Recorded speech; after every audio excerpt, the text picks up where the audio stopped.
dejar ahí disponible la enseñanza, la predicación, posteriormente subirla al canal de YouTube para que la gente pueda tener acceso a ella. Bienvenidos todos los presentes, todos los que están aquí esta mañana reunidos, y bendiciones a todos aquellos que posteriormente van a ver este mensaje. El tema de hoy: el Evangelio del Reino es el Evangelio de Jesús. Yo he compartido una serie de enseñanzas relacionadas con la verdadera iglesia para que usted se identifique, para que usted se ubique con respecto a su posición como un creyente. Y ahora estoy tomando una serie relacionada con el Evangelio porque a estas alturas del desarrollo de la iglesia, 20 siglos del desarrollo de la iglesia, existe una diversidad de pensamientos, de movimientos cristianos, donde existen algunos que se han adjudicado el monopolio del Evangelio. Por ejemplo, la Iglesia Luz del Mundo dice que solo ellos son la verdadera iglesia. La Iglesia Católica sostiene que al no ser parte de ellos, nosotros estamos como huérfanos y que no somos parte realmente de la iglesia fundada por Cristo. Los mormones sostienen que a través de la revelación dada por el ángel Moroni a Joseph Smith, ellos se constituyeron en la verdadera iglesia renovada. Y así podríamos ir mencionando una diversidad de movimientos religiosos que se atribuyen ser la verdadera iglesia, y por eso usted tiene que identificar quién es la verdadera iglesia, pero sobre todo saber si usted es parte de esa iglesia. Y también es sumamente importante identificar el Evangelio, porque ahora no es que haya otro Evangelio, solamente hay uno. Pero, como dijo el apóstol Pablo en la carta a los Gálatas, hay quienes lo han diluido y tenemos un evangelio mezclado. Yo quiero esta mañana simplemente establecerme en esta verdad, en este fundamento que le permite a usted pararse sobre la roca que es Cristo y sobre sus enseñanzas, porque él mismo dijo que quien lo escuchara a él y obedeciera lo que él decía, lo comparaba a un hombre que edificaba su casa sobre la roca. Entonces necesitamos saber qué es lo que Jesús enseñó. Necesitamos saber, como le prediqué recientemente, si lo que estamos escuchando y aquello a lo que le estamos diciendo amén es una herejía o es sana doctrina. Y eso ya es una responsabilidad muy personal, así como lo revela el libro de los Hechos, cuando dice la palabra que los creyentes de Berea eran más nobles que los de Tesalónica, porque oyendo predicar al apóstol Pablo, ellos no decían: no, es que si el apóstol Pablo lo dijo, así es. No, se iban a las escrituras, dice la palabra, para ver si las cosas eran así. Así es como todo creyente debe de actuar, independientemente de quién sea su líder, independientemente de a cuál denominación esté afiliado. Usted debe de depender de las escrituras y no decir amén a todo simplemente por confiar en el liderazgo o en la denominación, sino que tiene que apoyarse en la palabra de Dios. Así que les recuerdo una vez más: nunca diga mi pastor dice, o el pastor, si no soy su pastor, el pastor dice, sino que diga la palabra de Dios dice. O como el Señor Jesucristo decía: escrito está. Ese es el verdadero fundamento para la vida cristiana. Quiero comenzar compartiéndole 4 aspectos relacionados con esta verdad y luego profundizar en una sola verdad. Usted no puede separar el Evangelio de Jesús. Si el Evangelio está fundamentado en la revelación de alguien más, ya no es el Evangelio de Cristo. Si el Evangelio tiene adiciones, las adicciones son vicios. Si el Evangelio tiene adiciones, cosas extra que se le han mezclado, ya no es el Evangelio de Jesús. Número 1, el Evangelio es el mensaje del reino. En Mateo 4:23 nosotros podemos leer que dice la palabra: y recorrió Jesús toda Galilea, enseñando en las sinagogas de ellos y predicando, ¿qué cosa? El Evangelio del reino, y sanando toda enfermedad y toda dolencia en el pueblo. Esa frase, el Evangelio del reino, se encuentra en varias escrituras. Por ejemplo, también en Mateo 9:35, no lo busquen. Pero esa frase, el Evangelio del reino, nos enfoca en que el Evangelio es un mensaje que está relacionado con el reino que será establecido sobre la tierra. La gente en el mundo no sabe que viene un gobierno mundial, primero establecido por el diablo, sustituyendo al Señor Jesucristo, pero que el verdadero reino está cerca de manifestarse y de ser establecido. Mucha gente vive poniendo su confianza en los gobiernos temporales, y cada vez que hay elecciones, como lo hubieron recientemente en el país, siempre hay un movimiento en la sociedad, hay un ambiente tremendo relacionado con el fanatismo, las inclinaciones de las personas por su partido político favorito, y eso es normal en todas las naciones. Viene una convulsión, viene una revolución cada vez que hay elecciones. Pero nosotros tenemos que enfocarnos en esta verdad. El gobierno o el reino de los cielos vendrá a la tierra. Y no necesita elecciones. Ese gobierno viene. Ese reino va a ser establecido. La única elección que usted puede tomar es: quiero ser parte de ese gobierno. Vea qué diferente. En el mundo la gente elige qué clase de gobierno quiere y supuestamente la mayoría gana. Pero con respecto al reino, usted no elige si viene o no viene. Usted elige si se somete al reino o no se somete al reino. Y si usted se somete al reino, desde ya usted puede comenzar a disfrutar los beneficios del reino. Dije que desde ya usted puede disfrutar los beneficios del reino. Yo he vivido disfrutando los beneficios del reino, hermano. ¿Qué significa eso? Comprar sin dinero. ¿Qué significa eso? Recibir nuevas fuerzas por causa de confiar y esperar al Señor. ¿Qué significa eso? Caminar en libertad, en vida abundante, con el gozo, con la paz de Dios. ¿Qué significa eso? Que en medio de mi debilidad, mi incapacidad, mi carnalidad, Dios manifiesta su gracia, su perdón, sosteniendo, ayudando, o como la palabra profética de ahora, consolándonos y enfocándonos en no tener temor, porque el Dios de los cielos nos sostiene.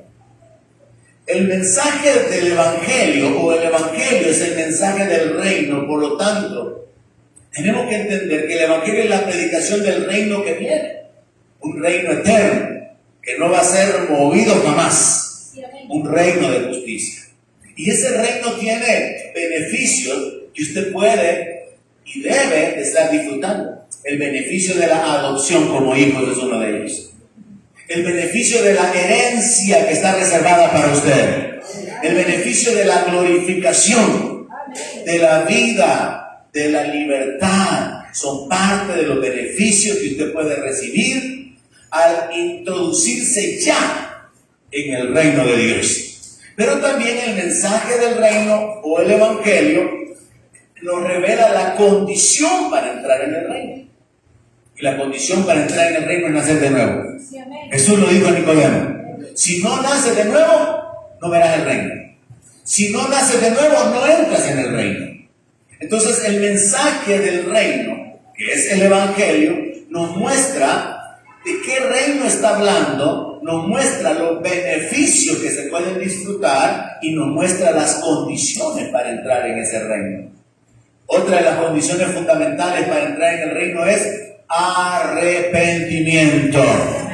Hay muchas iglesias que no están enfocadas en el reino de Dios. Muchos pastores no predican arrepentimiento, no predican conversión, solo predican éxito, solo predican prosperidad, solo predican bendiciones, no predican arrepentimiento. Pero el mensaje del Señor Jesús fue arrepentimiento. El mensaje de Juan el Bautista fue arrepentimiento. El mensaje que Jesús les encargó a los apóstoles fue arrepentimiento. Y ese es un mensaje que debe de proclamarse a la gente que quieran entrar en el reino de Dios. El requisito para ser parte del reino: creer en Jesucristo, creer en el señorío de Cristo y unirse a Él por medio de la fe.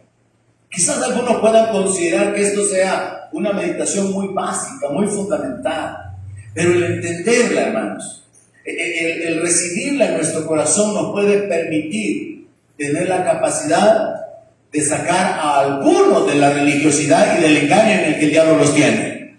Porque hay mucha gente que cree que está en la iglesia correcta, porque no saben cuál es la iglesia de Cristo.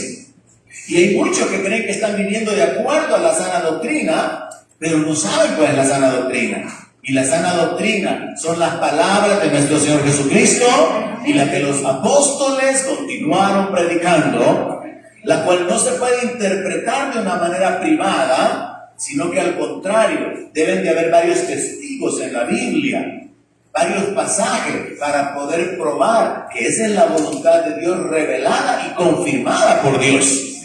No una revelación que recibió X persona o cierto profeta o cierto apóstol, porque esa es la revelación que Dios tenía reservada para este tiempo. No, Dios no va a cambiar su palabra y el Espíritu Santo jamás va a contradecir lo que está escrito. Entonces hay que identificar el verdadero mensaje. Número 2, el Evangelio es la proclamación o el anuncio de las buenas nuevas. Es necesario entender eso, que el Evangelio es simplemente anunciar, es proclamar. Cuando hablamos del Evangelio, entonces entendamos que el Evangelio es proclamar o anunciar algo. En Lucas capítulo 4, verso 18, el Señor Jesucristo, habiendo entrado en la sinagoga, recibió el rollo del libro y comenzó a leer una porción que se encuentra en el libro de Isaías. Y ahí está escrito lo siguiente: el Espíritu del Señor está sobre mí, por cuanto me ha ungido, ¿para qué? Para dar buenas nuevas a los pobres. Me ha enviado a sanar a los quebrantados de corazón, a pregonar libertad a los cautivos y vista a los ciegos, a poner en libertad a los oprimidos. Este texto, hermano, es sumamente importante, porque no solamente nos revela la identidad de Jesús, Él es el Mesías, Él es el libertador, Él es el ungido, Él es el Cristo, sino que también nos revela el propósito de su ministerio. El propósito del ministerio de Jesús de una manera doble se revela aquí: dar buenas nuevas, anunciar, proclamar. Y esa es nuestra responsabilidad, hermanos. Por ejemplo, mi responsabilidad como pastor es sembrar la palabra, pero es su responsabilidad dar fruto. Pero allá afuera, mi responsabilidad y la suya es anunciar que el reino viene, anunciar que hay un rey y se llama Jesucristo, anunciar que Dios establecerá su justicia sobre la tierra y que para poder ser parte de ese reino hay que unirse a Cristo, permanecer en la fe, hay que arrepentirse, hay que nacer de nuevo y ser parte de ese gobierno que va a ser establecido sobre la tierra, del cual ya podemos experimentar su respaldo o experimentar beneficios. La segunda parte del ministerio de Jesús es práctica, porque nos habla acerca de sanar a los quebrantados de corazón. Esto no está hablando de gente que sufre, nos está hablando de gente que atraviesa divorcio, que atraviesa abandono, que atraviesa infidelidades, que atraviesa el engaño, injusticia, padecimiento, que rompen el corazón, que causan herida. Y Jesús dice: yo he venido para poder sanar a los quebrantados de corazón. El Evangelio incluye la restauración del hombre, la sanidad del hombre. Y Jesús mismo viene con la unción para poder restaurar al hombre. El ser humano busca el problema, el ser humano busca el pecado, como está escrito en la Biblia: los hombres amaron más las tinieblas que la luz. Y en las tinieblas solo hay muerte, hermano. En las tinieblas puede haber placer temporal. En las tinieblas hay una apariencia que resulta atractiva, pero al final es muerte. Y aún las cosas naturales y buenas que Dios creó, como el sexo, pueden ser causa de muerte, de padecimiento. Las cosas naturales, como el alimentarse, se convierten en el pecado de la gula y luego vienen enfermedades. Hay mucha gente que padece enfermedades porque no ha cuidado lo que come. Ha provocado su enfermedad. Hay otros que nacieron con una condición hereditaria. No es culpa de lo que comen o de sus hábitos, pero Dios puede manifestarse, Él puede restaurar, Él puede dar vida.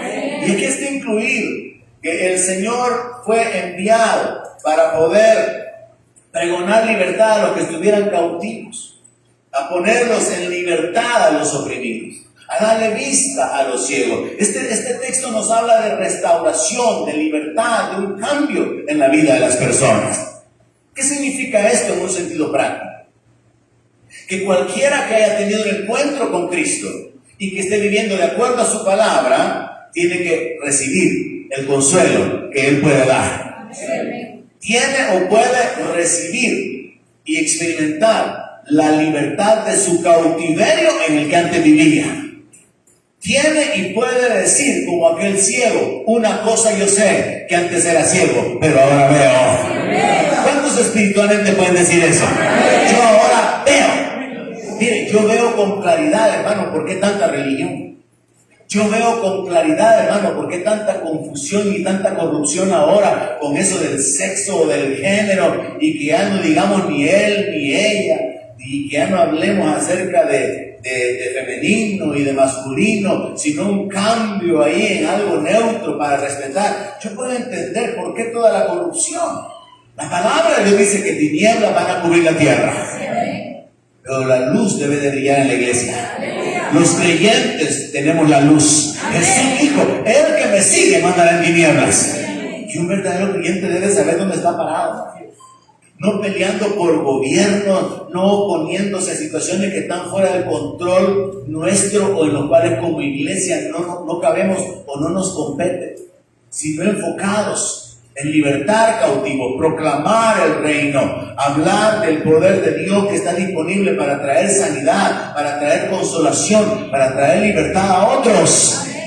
El problema es que la mayoría de creyentes, como podría suceder con la mayoría de los que están asistiendo aquí a esta reunión ahora, escuchan la palabra y van siendo selectivos, como aquel que cuando le sirven el desayuno dice, no me gusta el tomate, no me gusta el chile verde, no me gusta la cebolla, y lo apartan y solo se comen el huevito. Entonces vamos siendo selectivos y tomamos la palabra que nos bendice, tomamos la palabra que nos anima, pero no la que nos reta, no la que nos carga con una responsabilidad.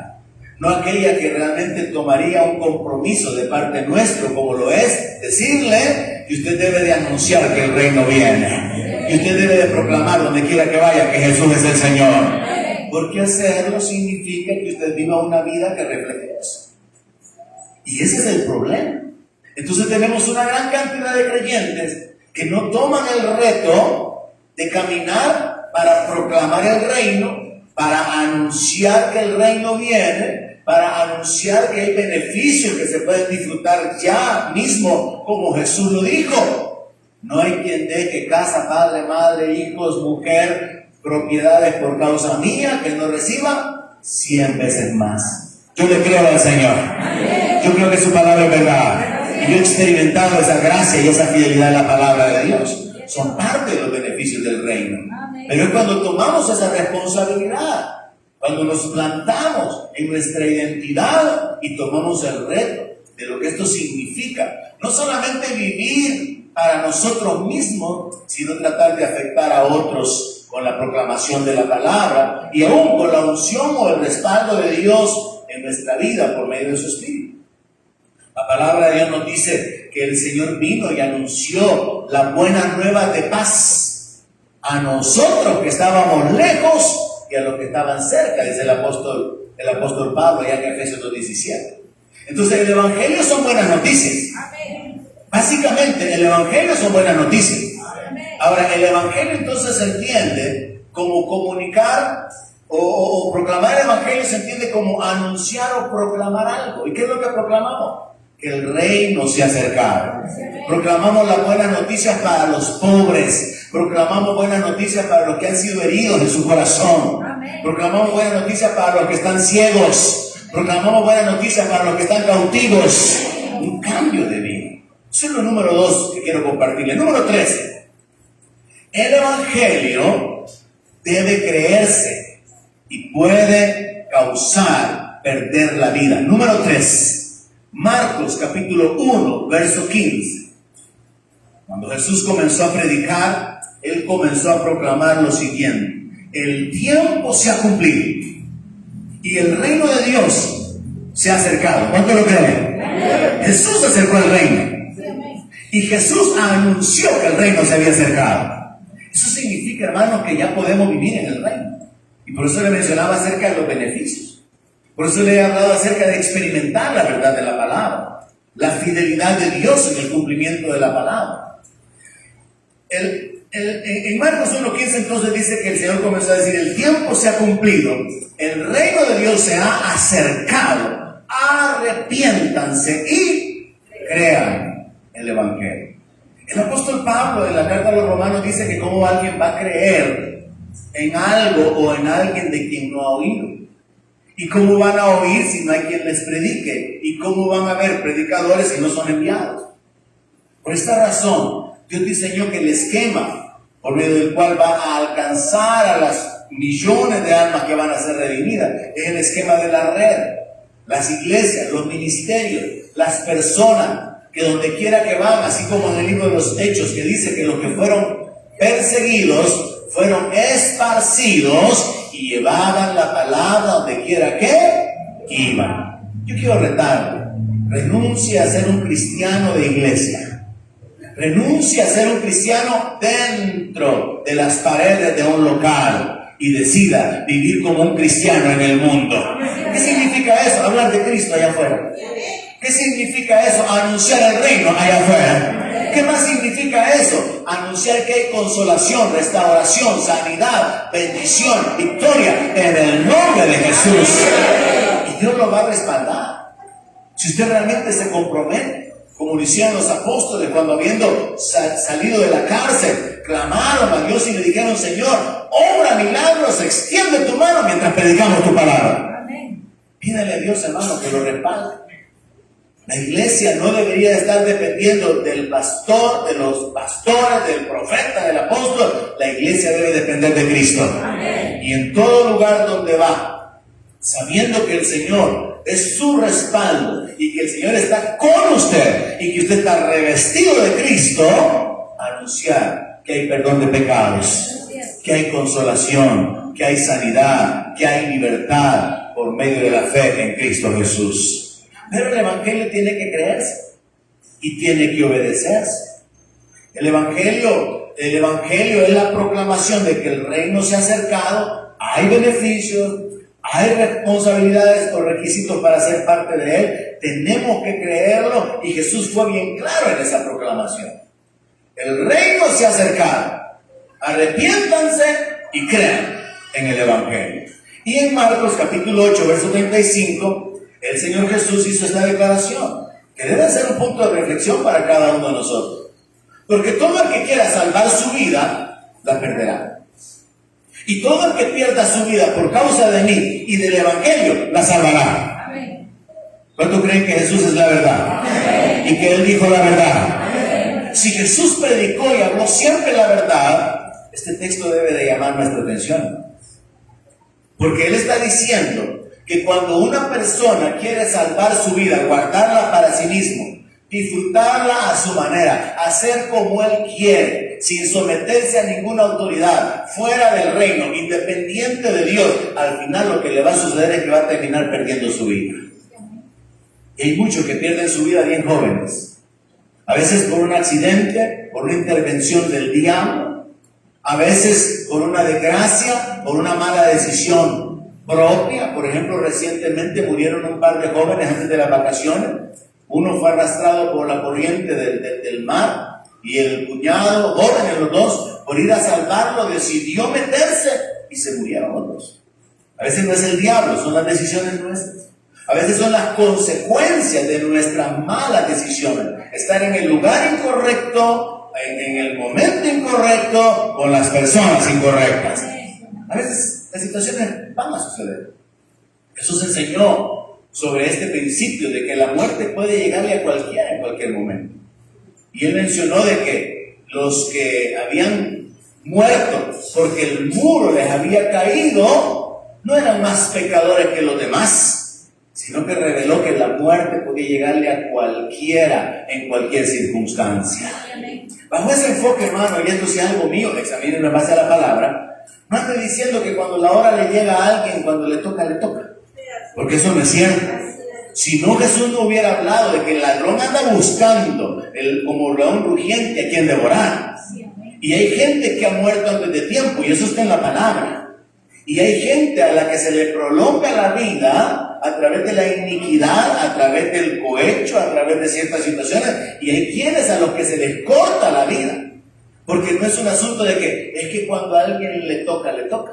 Pero eso se lo dejo ahí como un punto aparte para que usted lo examine. Porque es algo importante bajo lo cual podemos meditar en el hecho de que usted puede estar, así como Ezequías, hasta con una palabra de sentencia de parte de Dios de muerte.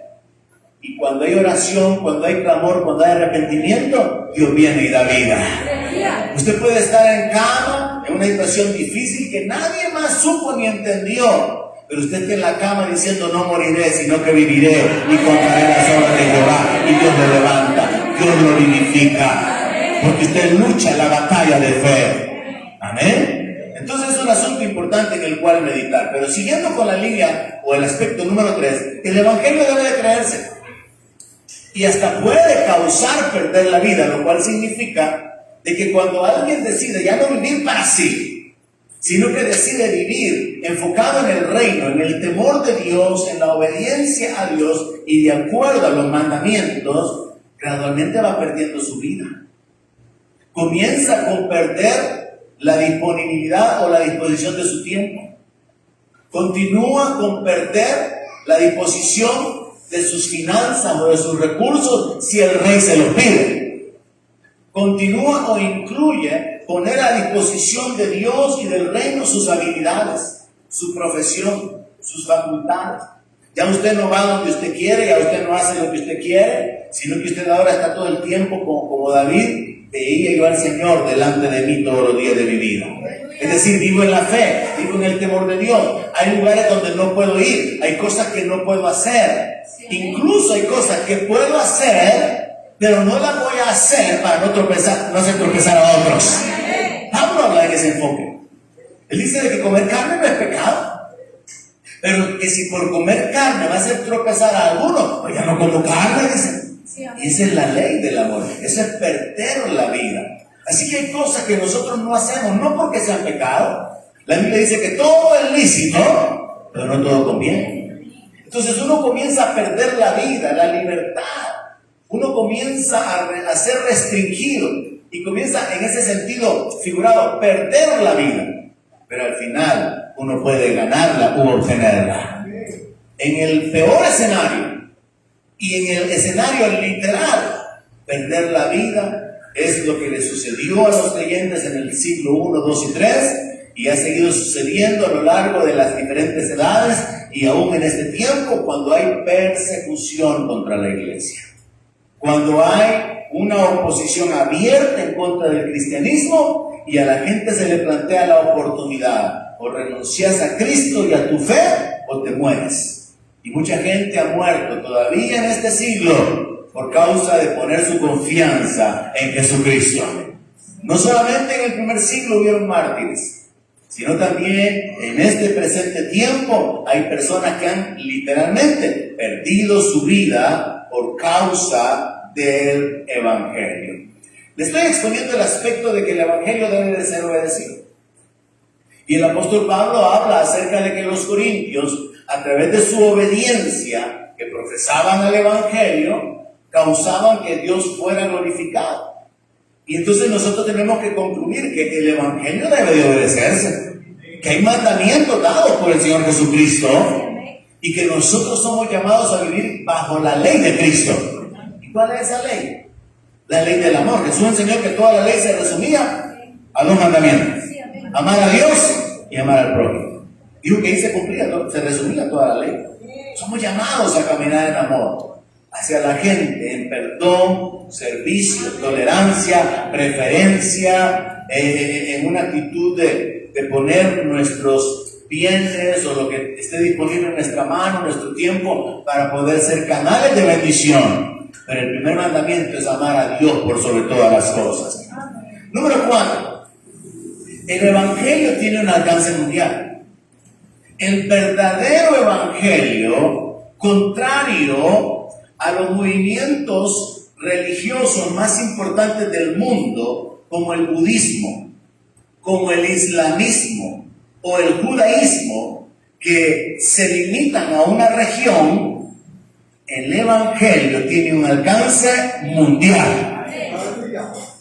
Mire, el judaísmo no es muy común en muchas naciones.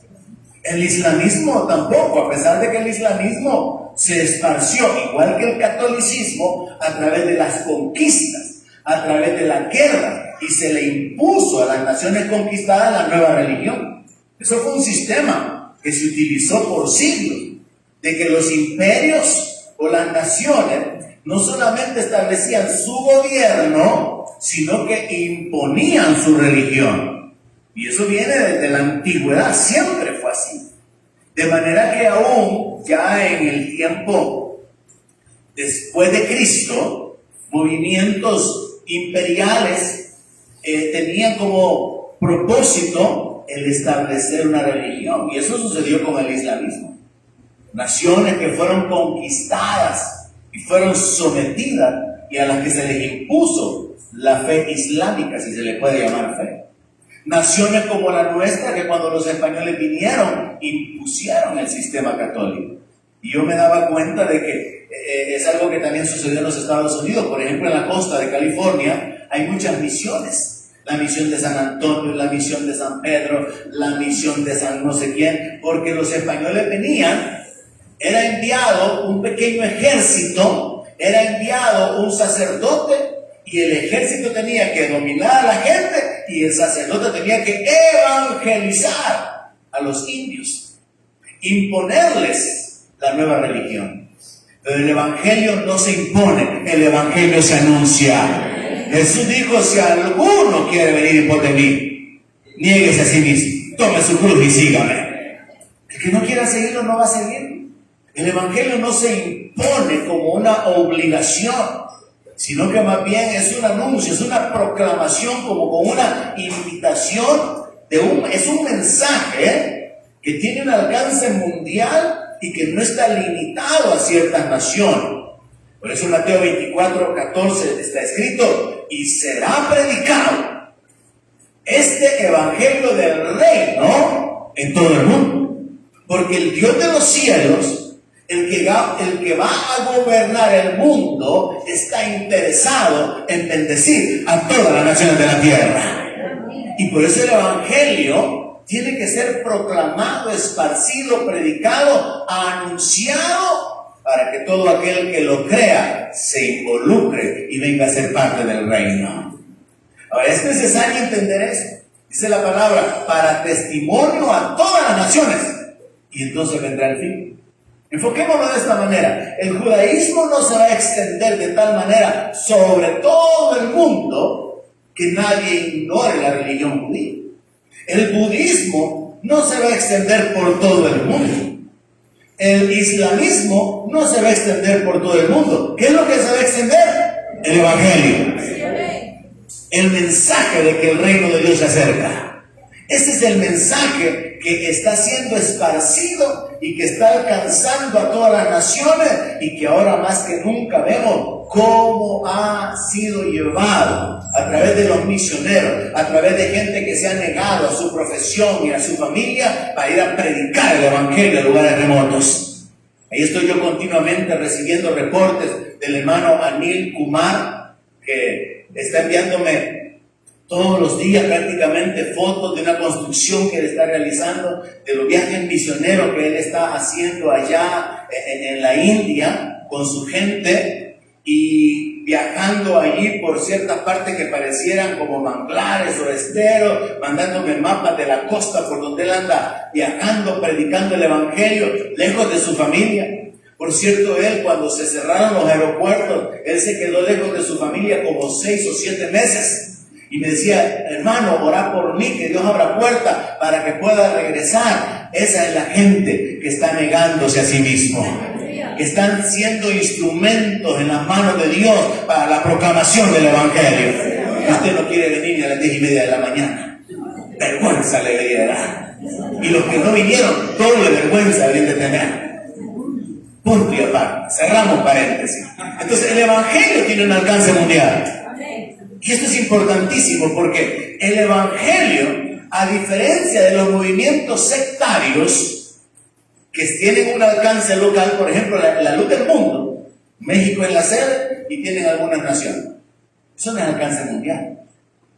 Gente que loca como José Luis de Jesús, con el movimiento Creciendo en Gracia, que tenían presencia en 10 naciones. Ese no es el verdadero evangelio. La loca de la esposa de él, y lo digo con toda libertad porque está loca, diciendo que ella es Cristo Lisbeth, que ella es Cristo encarnado. Está loca, ¿verdad? Tienen presencia en 7 naciones. Ese no es el verdadero evangelio. El verdadero evangelio es predicado en todo el mundo, en todas las naciones. Es anunciado en todo el mundo, porque el Dios de los cielos decidió bendecir a todas las naciones por medio de la simiente de Abraham, que es Cristo. Entonces, mi punto particular en esta mañana es sostener, para que usted sea firme y se establezca en esta verdad, que el evangelio está centrado en Jesús. Su identidad, sus enseñanzas, su ministerio y su sacrificio. Y en ese sentido nosotros podemos darnos cuenta que cada vez que se habla del evangelio hay una relación con Jesucristo. O sea, cuando digo que el evangelio está centrado en Jesús, en su identidad, sus enseñanzas, su ministerio y su sacrificio, usted debe de asimilar y entender esta verdad simple. No se puede desconectar o separar la predicación del evangelio con respecto a Cristo y unirlo a alguien más. No podemos conectar el evangelio y lo que el Papa dice. No podemos desconectar el evangelio y conectarlo con lo que el magisterio de la Iglesia Católica dice, con lo que la tradición dice. No me interesa lo que dice el Papa, no me interesa lo que dice el magisterio de la Iglesia Católica, no me interesa lo que dice la tradición, me interesa lo que Jesús enseñó. Y lo mismo debe de ser para usted, hasta el punto que diga, no me interesa lo que el pastor predica, me interesa lo que Jesús predicó. Esa es la posición radical de todo creyente verdadero, porque hay demasiada gente, hermano, y yo lo veo con tristeza, con los ojos espirituales, gente en diferentes movimientos o iglesias famosas, escuchando aberraciones, predicaciones heréticas, y la gente amén, amén, amén, porque están confiando en lo que el hombre les está diciendo y no están enfocados en Jesucristo. Esto es una verdad fundamental que debe de quedar plantada, escrita en su corazón de una manera inamovible. El evangelio está centrado en Jesucristo, su identidad como Señor, como Dios con nosotros, como Emmanuel, su identidad, sus enseñanzas, la doctrina de la misericordia, del temor, de la santidad, su ministerio, de traer libertad, de traer sanidad, de traer restauración, y su sacrificio. No se puede desligar el evangelio de la persona de Jesús. Y en ese sentido podemos encontrar algunas escrituras. Hechos, capítulo 8, verso 35. Dice que Felipe, abriendo su boca y comenzando desde esta escritura, le anunció el evangelio de Jesús. ¿De quién es el evangelio? ¿O de quién habla el evangelio? De Jesús. Lo mismo dice también en Hechos, capítulo 11, verso 20. Que había unos varones de Chipre y de Cirene, los cuales cuando entraron en Antioquía, hablaron también a los griegos, anunciando el evangelio del Señor Jesús. ¿De quién es el evangelio? Del Señor Jesús. Entonces vemos en la palabra una conexión. Hay una unidad entre el evangelio y Cristo que no puede ser removida, no puede ser cambiada. Por eso es que el apóstol Pedro dice que la profecía no es de interpretación privada. No se trata de lo que la iglesia evangélica dice, lo que la iglesia católica dice, lo que los testigos dicen. No, se trata de lo que Jesús dijo. Punto. ¿Qué es lo que Jesús dijo? ¿Jesús dijo que había infierno? Sí. ¿Jesús habló acerca de vivir de tal manera que no fuéramos al infierno? Sí. No me importa que los testigos de Jehová digan que no hay infierno. No me importa que la iglesia católica diga que hay purgatorio antes del infierno, porque Jesús no habló de purgatorio. Me importa lo que Jesús dijo, porque es el evangelio de Jesús. Es el evangelio del Señor Jesús. Marcos capítulo 1, verso 1 dice: principio del evangelio de Jesucristo, Hijo de Dios. ¿De quién es el evangelio? De Jesucristo, el Hijo de Dios. Y Romanos 1:9 dice: porque testigo me es Dios, a quien sirvo en mi espíritu, en el evangelio de su Hijo. El evangelio es el evangelio del Hijo, de que sin cesar hago mención de todos siempre en mis oraciones. Entonces, el evangelio es el evangelio de Jesús. Es el evangelio de Jesús el Señor, o del Señor Jesús. Es el evangelio de Jesucristo, el Hijo de Dios. Y Romanos 15:9, hablando acerca de su vida y de su ministerio, dice que él había vivido y se había movido en ese ambiente de confusión religiosa por la herencia de los griegos, por el dominio de los romanos, por la mezcla pagana de brujería, gnosticismo y diferentes filosofías y corrientes de pensamiento. Y él dice: yo he manifestado o he desarrollado un ministerio con potencia de señales y con prodigios en el poder del Espíritu de Dios. De manera que desde Jerusalén y por los alrededores hasta Ilírico, todo lo he llenado del evangelio de Cristo. Así que usted tiene 4 fundamentos aquí. El evangelio es el evangelio de Jesús. El evangelio es el evangelio del Señor Jesús. El evangelio es el evangelio del Hijo, o de Jesucristo, el Hijo de Dios. El evangelio es el evangelio de Cristo. Entonces yo quiero concluir y enfocarme en esta verdad, hermano. El evangelio no se puede separar de Jesús. O sea, si usted va a vivir el verdadero evangelio, va a permanecer ligado a Cristo. Si usted va a creer el verdadero evangelio, usted va a permanecer ligado a las enseñanzas del Señor Jesucristo. Y cuando usted no entienda ciertas enseñanzas, porque las parábolas causan ese conflicto de que no entiendo, usted podría encontrar a través de otras escrituras el principio o las verdades espirituales que están escondidas ahí en las parábolas. De manera que no hay necesidad de añadirle revelación. No hay necesidad de mezclar o de combinar pensamientos humanos con la revelación de la palabra, sino siendo guiados por el Espíritu, ser guiados hacia la verdad. Mire, los sacerdotes, y en parte vean los dos extremos del enemigo, los sacerdotes católicos sostienen que el magisterio de la iglesia, es decir, los maestros o cierto liderazgo dentro de la posición sacerdotal, son los que tienen la responsabilidad y el privilegio de interpretar la Biblia. Y que es prohibido, y por eso es que todavía acá hay gente que está viva y recuerdan que hubo tiempo donde las misas se celebraban en latín y la gente no entendía nada. Porque el propósito precisamente de los sacerdotes era que la gente viviera en ignorancia de la doctrina y sometido simplemente a un sistema. En un extremo entonces tenemos a esta gente que se atribuyeron el monopolio de interpretar la Biblia. Se atribuyeron el privilegio de establecer qué era válido, qué no era válido, y entonces hacer correr un montón de doctrinas, como el hecho de que la Virgen saca con el escapulario a los niños que fueron bautizados, los saca fuera del purgatorio. Pero los niños que no fueron bautizados, los dejan en el purgatorio. Doctrinas como el hecho de que cuando cae la moneda, la limosna, la ofrenda, el alma era liberada del purgatorio. Herejías, mentiras. Pero en el otro lado, que tenemos una iglesia evangélica dividida en miles de denominaciones, con un montón de locuras, moviéndose bajo un espíritu de error y diciendo que es el Espíritu Santo, con un montón de prácticas, con un montón de enseñanzas, de interpretaciones privadas de personas que están endemoniadas, que han causado que un montón de gente, en lugar de predicar el Evangelio de Cristo, prediquen lo que ahí practican.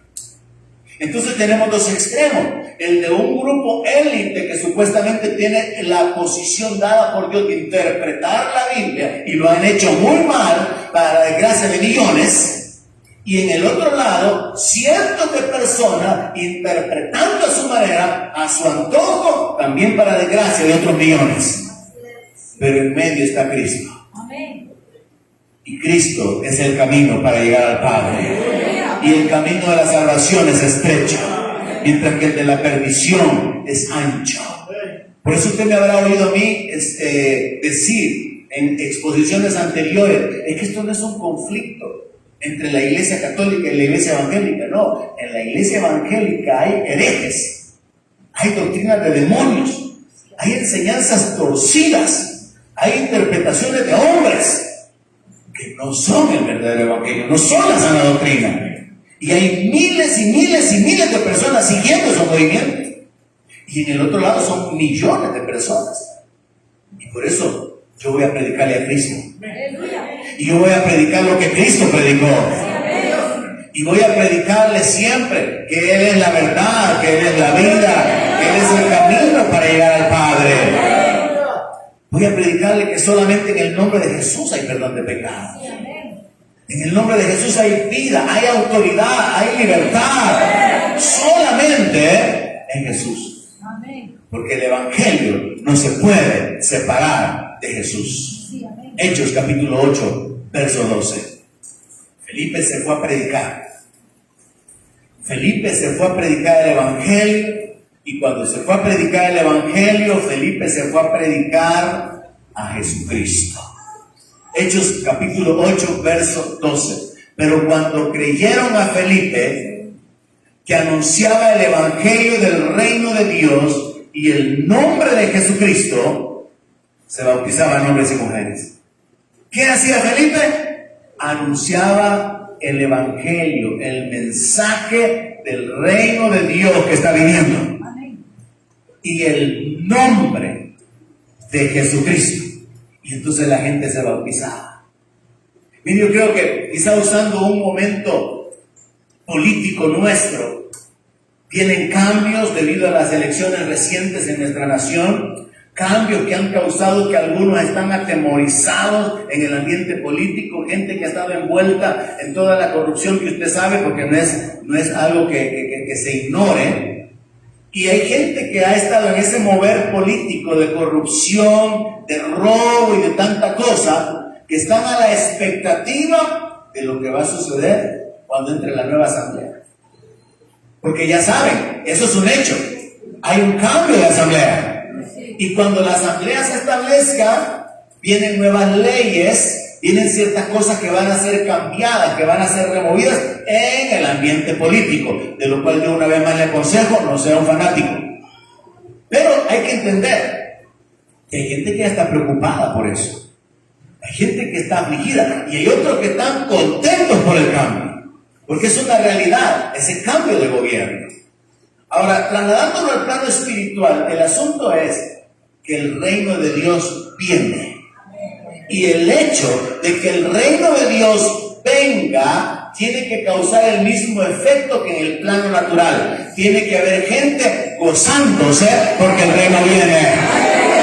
Y tiene que haber gente afligida por lo que significa que el reino de Dios se establezca. ¿De qué lado está usted? ¿De los que están esperando el reino? ¿La restauración de todas las cosas? ¿El gobierno de Jesucristo? Porque la palabra de Dios dice por medio del apóstol Pedro que es justo delante de Dios pagar con tribulación a los que atribulan la iglesia. Y en la iglesia consolarla, bendecirla. La palabra de Dios dice en el libro del Apocalipsis que el Señor va a enjugar toda lágrima y que ya no va a haber memoria de las cosas pasadas. Miren, la verdadera iglesia es la gente que vive con la expectativa de que el reino se establezca, porque sabe que en el reino lo que hay es gloria, lo que hay es el perdón absoluto y definitivo que permite el acceso delante del Rey, como dice la palabra, y sus siervos verán su rostro. Habrá entrada a la nueva Jerusalén, porque nuestra ciudadanía es de los cielos. La verdadera iglesia vive con la expectativa. Aquí hay injusticia, aquí hay maldad. Aquí, como dice la palabra, nuestros padres nos disciplinaban como a ellos les parecía, pero se pasaron, se pasearon. ¿Cuántos se pasearon ustedes? Todos sonríen, ¿verdad? Todos nos equivocamos. En este mundo hay maldad. En este mundo hay robo. En este mundo hay tantos conflictos hasta entre hermanos por herencia. Hay tanta, pero tanta maldad que hay hijos que han matado a los viejos por quedarse antes de tiempo con el dinero y con la herencia. Hay tanta maldad. Pero viene el tiempo y que Dios va a enjugar toda lágrima. Dios va a traer consolación. Viene el tiempo de la restauración de todas las cosas. Como dice la palabra, el cojo va a saltar, los oídos de los sordos se van a abrir, los ciegos van a ver. El tiempo de la restauración de todas las cosas. Entonces hay un grupo de personas, los que podemos gozarnos porque el reino viene.